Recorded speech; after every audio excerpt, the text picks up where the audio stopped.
Hello everyone, my name is Rachel. Welcome back to my channel. Today I am bringing you another reading vlog, and that is for Empire of Storms by Sarah J. Maas. This is the fifth book in the Throne of Glass series. For those of you that don't know, I have been doing an entire reading vlog series about my experience reading this series for the very first time. So I'm always just so excited to keep reading these books and to make these reading vlogs for you. If you've been watching my channel for a little while, you would know that I absolutely adored Queen of Shadows, which was the previous installment in the series. I gave it 5 stars. That has actually been the first book that I have given 5 stars in this series. So yeah, I'm just so excited to keep continuing with these books, and I have a feeling that I'm probably going to give this installment 5 stars as well. Just to give you guys an idea of where I am, I'm on page 74, which is chapter 6, so not very far along. This is about a 700-page book. Things are already happening, things are already going down, which I didn't really expect. I kind of expected there to be kind of a slower build up to some action, but yeah, there's definitely things happening already, and I am just so captivated, and I am just loving reading about some of my favorite characters ever. This series already just has such a special place in my heart, and I know that I'm just going to have such a good time reading this installment and giving you guys all of my thoughts. Also, just so you know, I do not give any major spoilers in these vlogs. I do tend to talk about characters and their relationships with one another, but I never talk about major spoilers in case you guys haven't read these books, but I highly recommend that you do, because I am absolute Sarah J. Maas trash now. And that's gonna be it for this reading update. I think I'm just gonna go ahead and do some more reading, and I'll probably just update you guys at some point tomorrow. Hey guys, it is Tuesday afternoon. I'm having a really chill day at home, which is great, and I wanted to give you guys a reading update for Empire of Storms. I am on page 262, and that is chapter 30. As you can tell, I've read quite a bit since I updated you guys yesterday, and I'm just loving this installment so much. I can already tell that this is probably going to be another 5-star read for me. From the very first page, it just captivated me just like Queen of Shadows did. Yeah, I'm just loving where the plot is going, especially Manon's storyline. Shit really went down in Manon's POV, and it was something that definitely needed to happen in order for Manon and Aelin to cross paths again. So I'm really excited to see that finally happen, hopefully later in this book. Plot has definitely already gone in some directions that I wasn't expecting for Aelin and her crew, and it's really cool to see a story that was in the Assassin's Blade, which is a bind of prequel novellas, come back into play for Empire of Storms. It's really cool to see those connections, and then there's also a storyline kind of from Heir of Fire that's coming back into play in this installment, which is really cool as well.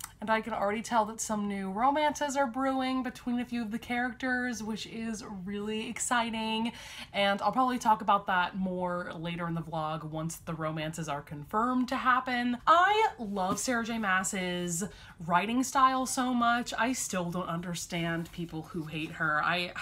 I just love her so much. I love her stories and her books so much, and I've only read a few of them. I just love how readable her writing is, and I love how captivating her stories are, and I love all of her characters so much. I talked about that quite a bit in my Queen of Shadows vlog. I don't have much more to add, so I'm probably just gonna go read some more, and I will probably update you guys at some point tomorrow. Hey guys, I literally just got out of the shower, but I really wanted to discuss a couple of things about Empire of Storms with you guys. So I am on page 454, and that is chapter 48. I think that I will be able to finish this, if not tomorrow night, definitely like Friday morning, early afternoon. I am still loving this book so much. There are a couple of scenes that I wanted to talk about. One of them being, there was this really epic battle scene since the last time I updated you guys, and it just further proves to me how much of a badass Lysandra is. Like, if Lysandra wasn't there, there is no way way that they would have won that battle. Absolutely no freaking way.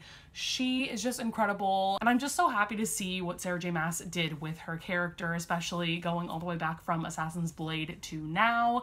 And then the other scene that I wanted to discuss a little bit was this incredible scene between Aelin and Rowan.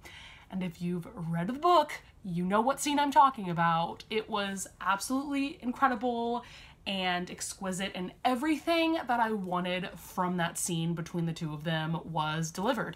I was actually quite taken aback while reading the scene. I actually had to put my book down like right after reading it and like take a few minutes, because it was like so intense and kind of overwhelming, but also very beautiful. And I'm also a little shocked that this is still a YA series, because the scene was pretty graphic in the descriptions of what was happening. And the more that I'm reading this series, I just tend to categorize it as a new adult, not only because of like the violence that's depicted, but also all of the characters are at least like 19, 20, something like that. So they're also like in that new adult age. And then starting with this scene that happened with Aelin and Rowan, I definitely consider this to be like a new adult book. Maybe not the whole series is new adult, but definitely starting with Empire of Storms, it definitely crosses over into new adult territory. So yeah, I just found that interesting. But yeah, I'm like absolutely obsessed with that scene. I'm absolutely obsessed with Aelin and Rowan together.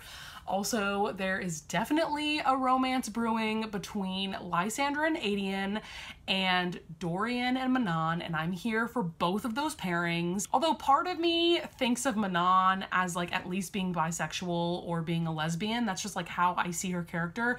But at the same time, I like totally see her and Dorian together.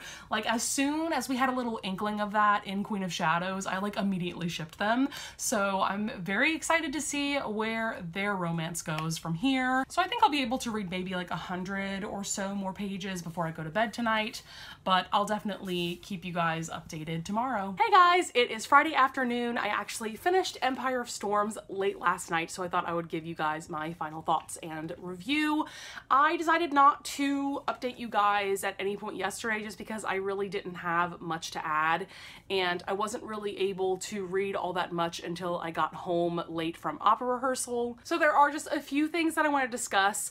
I talked about this a little bit earlier in the vlog, I think, but I really loved how various storylines from the Assassin's Blade, which is the Bind Up prequel novellas, was finally brought into play in Empire of Storm. For the majority of the series, I always just kind of felt like Assassin's Blade was like its own entity and not really a part of the Throne of Glass series, other than the fact that it gives a lot of information about Celaena's past. But there are just a lot of characters that are brought back into the story in this installment in some really crazy ways, and that brings me to discuss the amount of plot twists in this.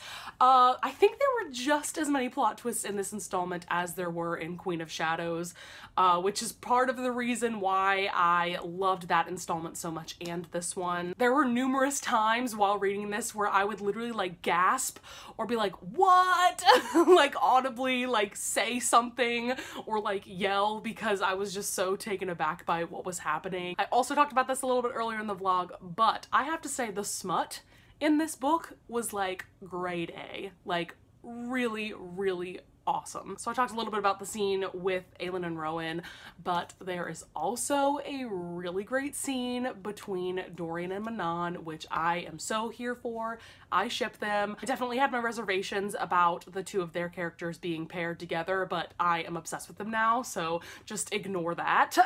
Also, just to show you how much of a book nerd I am, just like with Queen of Shadows, the second I finished reading this book, I had to like hug it to myself for like a solid 10 seconds because that's how much I loved it. The ending of this was just insane and devastating, but I know it's going to be solved rather quickly in Kingdom of Ash. But yeah, it definitely broke me. The only other thing that I wanted to talk about a little bit in this vlog is my feelings towards going into Tower of Dawn, which is the next installment. So for those of you guys that don't know, Tower of Dawn actually does not follow the main plot of Throne of Glass. Tower of Dawn is all about Chaol and Nesryn and them being in the southern continents after the events of Queen of Shadows. So it is its own separate story, and to be honest, I'm a little worried going into it. I think it has about the same amount of pages as Empire of Storm does, which is about 700 pages, and I'm worried that some of those pages are going to be filler, just because I don't know that there's all that much of a story with Chaol and Nesryn being in the southern continents. I can kind of understand why Sarah J. Maas wrote a separate book from their point of view, because this book was so jam-packed with so much stuff. But at the same time, I kind of wish that some of their POV would have just been included in this installment, so that we could just go right into Kingdom of Ash. I know a lot of people actually skip over reading Tower of Dawn completely and go straight into Kingdom of Ash, which kind of surprises me because I would assume that there's a lot of valuable information in Tower of Dawn that you need to know going into Kingdom of Ash, but at the same time, being that it is kind of a separate story, maybe it's not all that important to the main plot. I've definitely heard really good things about Tower of Dawn, so I think I'm just gonna wait to judge it until I actually read the book. As far as pacing goes with this installment, I thought it was pretty good. I don't think it was as well paced as Queen of Shadows. There were some points in this book that I think the pacing slowed down a bit, but at the same time, Sarah J. Maas put so many action scenes in this book. You probably can't tell, but I used a ton of yellow tabs in this, and yellow tabs are what I use to mark like action or exciting scenes. So while I can kind of see where some people would say that the pacing was not the best in this installment, I do think she balanced it out well with some really good action scenes. And I can't say I was ever bored reading this, I'm just saying that I could see where other people would be bored. And yeah, I think that's going to be it for my final thoughts for Empire of Storms. I really, really loved this installment. I don't know if I loved it quite as much as Queen of Shadows. I think Queen of Shadows might end up being my favorite book of the series, although I do have 2 more books to read, so I'll definitely update you guys on that. I'm definitely giving this book 5 stars, just like with Queen of Shadows.